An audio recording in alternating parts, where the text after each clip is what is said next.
No matter what happens, no matter what's going on, this Granite Mountain family pulls together. So can you just tell me, like, how did you first get involved in this project? What was that process like?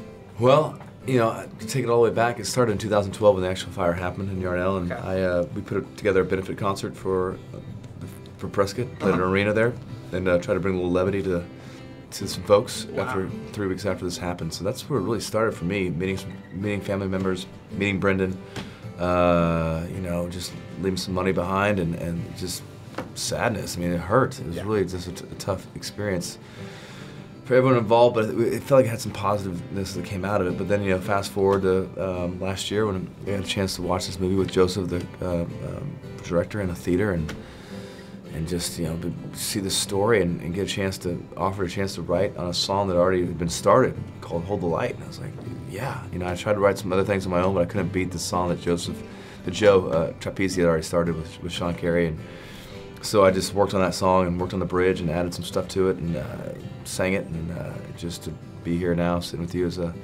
pretty full circle moment.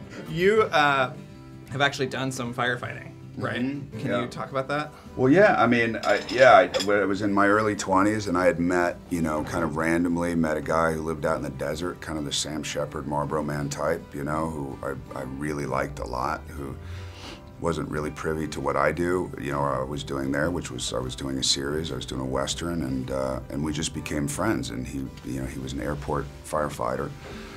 And I started spending a lot of time with him, you know, and I spent a lot of time around that community because I love that community deeply and dearly, and they're a lot of fun. I mean, they're nothing but a lot of fun.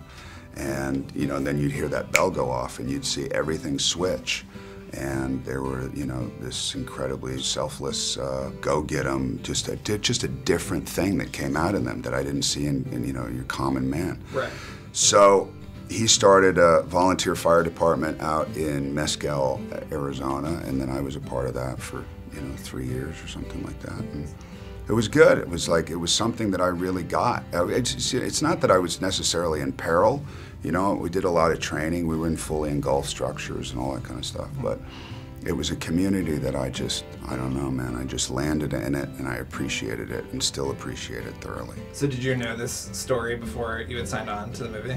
Yeah, Okay. of course I did. All right. Oh, yeah. Yeah, because I think this is going to be... My buddy Danny, who was my chief and is my great friend, knew Eric. Oh, wow. And he was at the funeral. And yeah, so a lot of people I knew Eric and all that. So I was not only able to talk to the families, but I was able to talk to other people that I knew that knew him. Even me standing next to this little sign over here, I just feel so much appreciation to even be in the same room as this sign. I mean, it's like, it's just, the movie's that important to me. It's honoring people that are worthy of being honored, and families that have made such a big sacrifice. For them just to know the stories out there makes me feel good in my heart. And then beyond that, knowing this movie could have a real impact on, hopefully on just the communities at large, recognizing their own first responders.